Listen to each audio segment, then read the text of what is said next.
going on? Thank you very much. Can you all hear me? Good. Because if you can hear me, you can hear Vusi. He's actually just moving the table here so he can come stand up here up front. I just think it makes more sense for us to stand here instead of sitting behind on this couch very comfortably. We might fall asleep while we're chatting.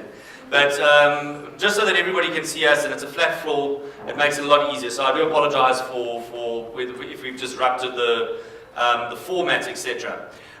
You did answer my first question, Vusi, without me asking it, and that was the rationale and the thinking behind the name Magna Carta of Exponentiality, and I thank you for that. And you've saved us a lot of time with Economics 101 as well, going back into the history of economics, production or productivity, land, labour, and obviously what ended up becoming the tragedy of commons and all the rest of it that came with it.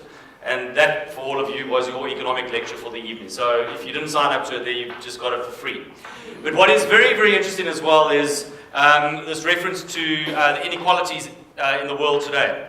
And just to bring it back to Africa, and I think this is relevant for the discussion that we're having today around this book, which is a very, very important book for us to read in the context of what the role is of leadership and what we are in terms of not just leadership as individuals, but what are organizations doing, and what are organizations doing in not only driving profit any longer, but that are driving some form of purpose. One of the reasons why I've created a business school at this very institution is to create a business school that is developing leaders and organizations with purpose, purpose-driven organizations. And so I'm so pleased to hear that our guest speaker here today and the person that we are actually promoting this book with is driving those same values, those same virtues in the common society that we are trying to develop right now in a very, very ever-changing environment that we have right now in South Africa. So it's quite something for us to be talking about this today. But taking it back to Africa and that inequality that we speak a lot, or that we speak so much about. You mentioned that small handful of individuals that control such a huge portion of the wealth in the world. But did you know as well that the 100 richest people on the planet, the 100 richest people on the planet, have a collective wealth that's larger than the collective GDP of the entire continent of Africa? An entire continent of about, give or take, about it's about a $2 billion GDP, that just 100 people out there have got a combined wealth that exceeds that.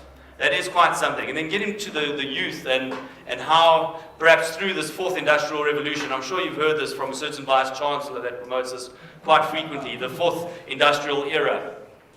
What is very, very positive, Vusi, is that in a world where about 60% of the planet is below the age of 30, 60%. In Africa, it's more like 70% are below the age of 30. And what is very, very positive is that 80% of the youth believe that these technology advances, that fourth industrial revolution, will create jobs, not destroy them. And so for people like myself that see this fourth industrial revolution as a bit of a scary thing, what gives me hope is that most of the planet sees that as a great beacon of hope. That 80% of the youth believe that the fourth industrial revolution, that technology and all these innovations are going to be job creators, not job destroyers. So that's a very positive thing for us to look into, and I know that you do delve into these. I did page through and dip in and dip out is the academic term. Dip in and dip out of this book over the last couple of days, and I urge you to have a look at a few of those things. But without further ado, I'm going to open up the floor. We don't have a huge amount of time, so I'm going to can I take a few questions at once? Is that fine? We're going to take a few questions, don't be shy. And there is a question right at the back there. The gentleman with his hand up, he's had his hand up since the talk started, so he's got big arms now. Pink shirts at the back there, thank you. Good evening, everyone. It's Savani Biane, and my question is, how do we out mankind the machines? So how do we out what? Mankind the machines. Oh, how do we out mankind the machines? Nice. We got one here. Oh, okay. You next. Thank you very much. My name is Thabo. I'm an entrepreneur. Now that you're saying there's a death of land, as an entrepreneur, what do you recommend that we should use as collateral, and what's the future way? Okay, there's a question over here. Can I use that? You can just pass it across. There's 2 questions, but we're going to take the lady first, right? Yes, that's what we're going to do. There we go. Hi, my name is Malibongwe. I'm currently doing CTA, which is Honors in Charles of You have my deepest sympathy. and deepest respect, of course. So, my question is basically, my life has been on trajectory, right? It's been primary, high school, then I did BCom, and I realized, okay, BCom is now not that great. And I was like, okay, I'm going to do CTA. But now I'm also realizing that CTA, or CA rather, is also not that great.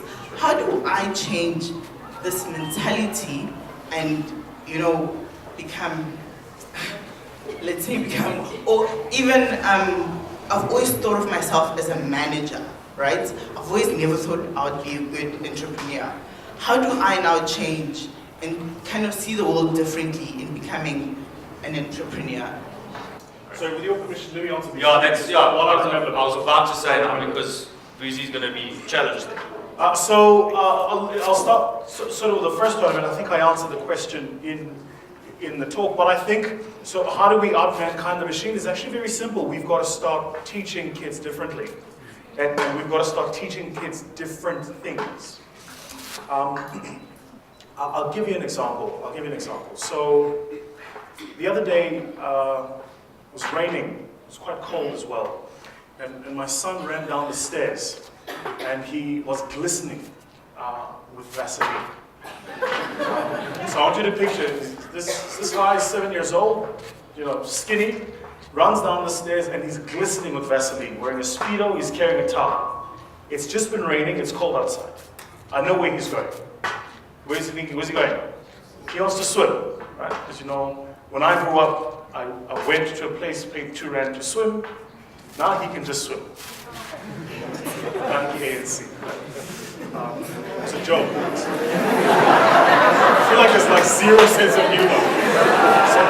So anyway, he comes and he wants to go outside, and immediately my instinct kicked in to tell him not to go. It's cold outside, right? So I left him. He runs outside, and it wasn't 30 seconds later, he was back in. So he went to the water, he dipped his foot, the wind blew, he got a bit cold, he realized this is not a good idea, right? And he came back in. And the reason I make that as an example is because the very institution of education and learning is instructive by its nature and punitive by teaching. So when you get a test, it has a set of questions to which there is a singular right answer, and to the number of answers you get a projection to the 100th percentile of the number of answers you've answered correctly. In life, there are no wrong or right answers. See, there's only trial and error.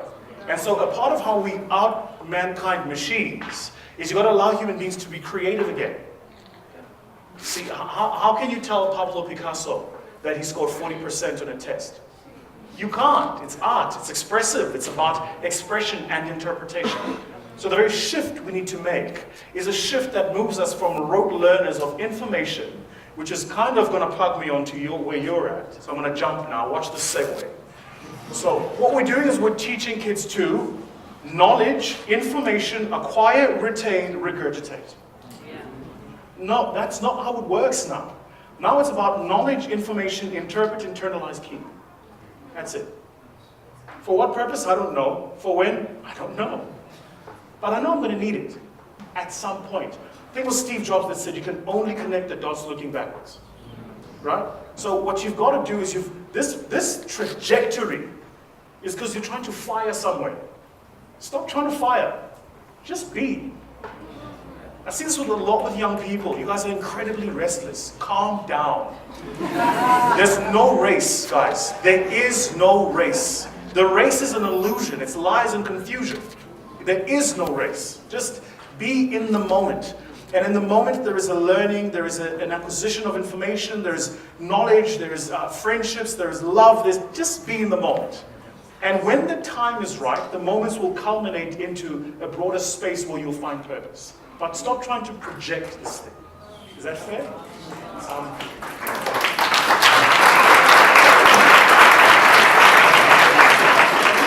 And then, sir, to the question you asked, which is, so if land is not important, how do I suggest entrepreneurs get collateral in the first place? Look, let's be honest, it's not as if as black entrepreneurs we ever had the land. So we've been functioning outside that system.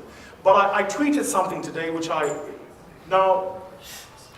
premise, let me give you context. So I sit on the board of the South African Venture Capital Private Equity Association. This is the association that manages the entire asset class of alternative investments. In simple instruments, all asset classes not listed on the traditional markets, right?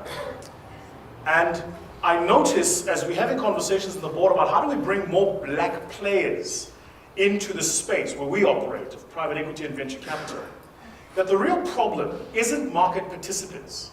So for the longest time, we've been trying to transform banks, or insurance companies, or construction companies. So when you want to transform environments, we shouldn't be transforming market participants. We should be transforming regulators. Because regulators set the rules of play. In South Africa, for instance, if you want to start an insurance company, let's just imagine you want to just start an insurance company. The law says before the insurance registrar gives you the application form, you've got to deposit 10 million rand in their account. Just so they know you're going to fill in the application form. Then when you do, and you eventually get an insurance license, you've got to send them a business plan with a set of projections of how much premiums you're going to make in the first year. And for the set of projections you project for that premium, you've got to give them 10% in capital adequacy. So let's imagine you thought you could start an insurance company and collect R1 billion in premiums. You've got to have 100 million rand to give them. You haven't opened, you haven't hired people, you have no brand, no website, nothing. I can assure you, when Sanlam, Santam, Old Mutual, Momentum was started, those were not the rules of the game. So how you transform is focusing less on market participants and focusing more on regulators. To answer your question, entrepreneurs should worry, in my view, less about the land and whether or not I can use land for collateral, even though that's an important point. They should worry about who said to the banks, get collateral in the first place. Because he who set the rules dictates how the game gets played. So. Okay, we're going to have another quick round of questions. Let's give him a round of applause first and then another round of questions. Okay, there was a roving, and one other quick question there, then we'll come this side. And just try and make them tight, short and sweet, guys. Good afternoon. Vusi, my question is in terms of Africa. Africa has been chasing, the last 3 revolutions we are chasing the 4th revolution. How do we then become the leaders in the 5th revolution that's to come? Sure. One over here. I'm closer here than I'll go there. I want to know your view of Bitcoin. What do you think? Something to invest in.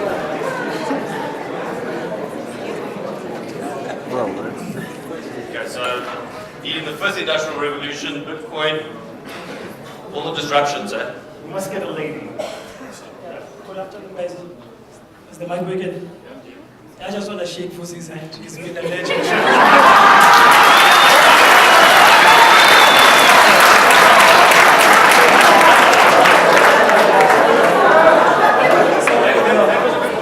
Good question. Okay.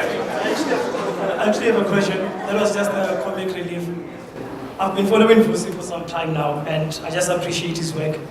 My question might not be something in your line because it's more of a government policy. So we're talking about Africa, and there's this notion that small businesses are struggling because of a lack of finance or funding. And I feel like that is actually incorrect. I feel that we're struggling because of lack of markets. Yeah, I was about to say. So I wanted to ask you, as tariff barriers in Africa or in the AU, do we need to demolish that and improve on our infrastructure? Because if I'm a businessman in Cape Town, it's so expensive to take goods maybe to Kampala, Accra, or any other foreign country. So how does an entrepreneur mitigate that and remove such barriers that are hindering growth in Africa? Thank you.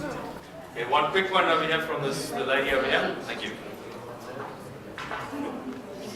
Hi, my name is Zelda, and I am a public speaker, so I am just in awe of you. My question is rather, what I notice about motivational speakers and public speakers is that most of the time we give motivational talks, you know, as sort of like how you do this and how you do that and how I did that. But the problem is that I bet that majority of this room, even though we hear you and we understand you, we won't be able to implement what you said. And even though you say you can do this, you can do that, 90% of us won't even get further than we were last week. And if not, we get a setback. So what I want to basically ask you is that beyond just understanding and hearing and taking in what you're saying and keeping for ourselves, but how do we implement what you said in the process, you know, instead of just focusing on the goal, but falling in love with the process of actually getting somewhere? And how do you, I don't know, instead of focusing on where I want to go, but how do you actually, you know, do that whole step-by-step thing? Yeah. Good. Okay, we're gonna close that round. The next round will be coming up. So you got those. She had to throw in the falling in love part because tomorrow is Valentine's Day. So. Yeah, if I might just start with your question first. So, I come from the classical school of public speaking, and maybe this is an important point for me to make. I was trained as a classical public speaker, right? So, you know, I was trained by the ESU, which has existed since 1813, thereabout. And in the system of the ESU, which has been around for over 100 years, we're not trained to hype. We're trained to deliver messaging. So when I became a professional speaker, right, I knew that a part of my training was how do you deliver information, technical knowledge, and expertise that people can take, internalize, and make their own, absent of you. So that is to say, there is no such thing as a motivational speaker, if you allow me to make this point. The word motivation is a combination of two words, motive and action. A motive to take action. You all here have taken the same action but for different motives. So the idea that I can speak into you, the motive to act, is by its very nature redundant. It can't be. And the reason people love motivational speakers is people love absconding themselves of the responsibility to do. This is your life. Someone was saying the other day, it's like preachers, you know, you go to church, you feel good on a Sunday, then Monday you're sinning again. I said, yeah, but you know, just because you filled up the bath doesn't mean you're clean. So there is an internalization, a making self, the process of becoming. Don't give away what becomes of your life to someone else. You can seek inspiration from others, but I think you've got to be careful to allow people to motivate you. Yeah? I'll come to your question in a minute. Let me first start with Bitcoin. So I'll tell you guys a funny story. So it's about 5 years ago, and I'm on the set of Dragon's Den. We're shooting Dragon's Den. For those of you who are wondering, yes, we really invest, and yes, it's actually our own money. I did Dragon's Den. I spent just over 6 million. I lost all of it. True story. True story. So just to make the point, if they came to me and said, do it again, I'd go, 10. Right. No, it's okay. Really. It's cool. Dragon's Den is cool, right? Because it's a great opportunity for us to showcase entrepreneurship, and through the mistakes other entrepreneurs make, you get to learn and watch. So anyway, I'll come to the point. So we're sitting on the den. I was the master dragon sitting right in the middle, and somewhere on my left was Vinny, who owns a tech company, lives in Silicon Valley. Really good guy, one of the brightest minds I know, true story. No university qualification, and that guy just did an ICO and he raised $30 million. He must be what, 36, 37? The things Vinny's doing, they'll write about in 50 years' time. He's that kind of mind. So really good guy. So anyway, we're doing this deal. A young lady comes to pitch. I don't want to do the deal. I don't want to do the deal.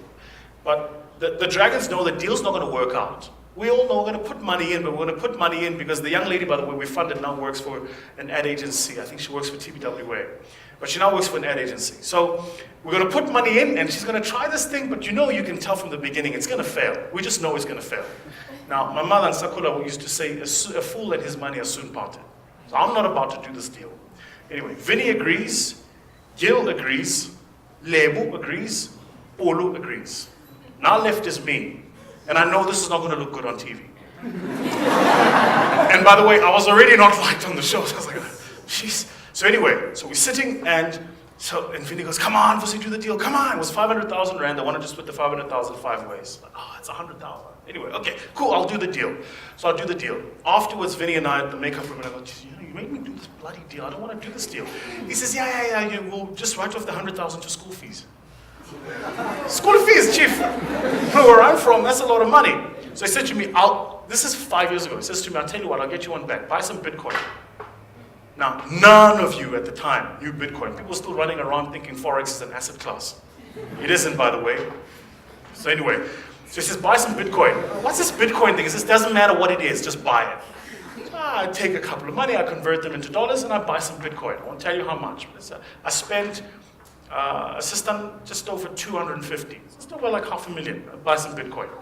When I bought, Bitcoin was at $600. When I bought. What's it at now? Like $9,000? Thereabout. Let me tell you 3 things I can tell you for free about Bitcoin. Number 1, I have no clue what it is. I don't know, and I hold some. And anyone who tells you they know is lying. It's too early in the tech to know what Bitcoin is. Is it a currency? Is it an asset class? Is it a means of exchange? Is it a store of value? What is it? So none of us know what it is. Number 2, your not knowing what it is immaterial. People are using Bitcoin as a speculative investment. Stop doing that. Stop trading Bitcoin like Tengisi gold. If you buy it and hold. You know why Warren Buffett is one of the wealthiest men on earth? It's because he never sells anything. He buys at $1 and he keeps. When he bought Coca-Cola, true story, when Warren Buffett bought Coca-Cola stock, it was trading at $3.40. What's it sitting at now? About $600. Just buy and hold. Right? And it goes to that mindset I was talking about earlier, this quick money. People are now trying to buy and sell Bitcoin quickly. And then the third thing about Bitcoin, which is important, is this. The Bitcoin value, the terminal value of Bitcoin is higher than the current value. So it'll do this. You know, it was at 600, then it went up to 6,000, then it dropped to 2,000. I was watching. I'm not interested in watching what the markets are. Just like, leave it. The terminal value of Bitcoin will settle somewhere around $40,000. So people who are selling now, sooner or later, are going to look back and go, I should have kept the Bitcoin. Okay. Did I answer that question? Yeah. And then I'm going to come to your question. The question specifically around, remind me? Oh, yeah. I mean, I believe in it, right? So in our fund, by the way, we are now doing more work trying to access markets for entrepreneurs than we are actually doing funding.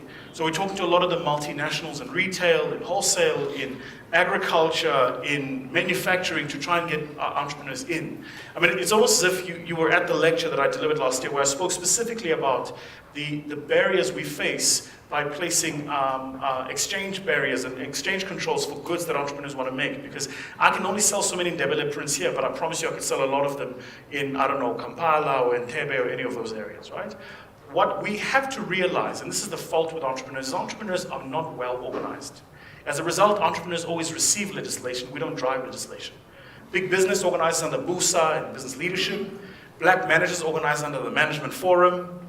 Entrepreneurs have no union, no organization, no nothing. So we are always recipients of legislation because we talk as a million voices in the dark rather than coordinate a single message.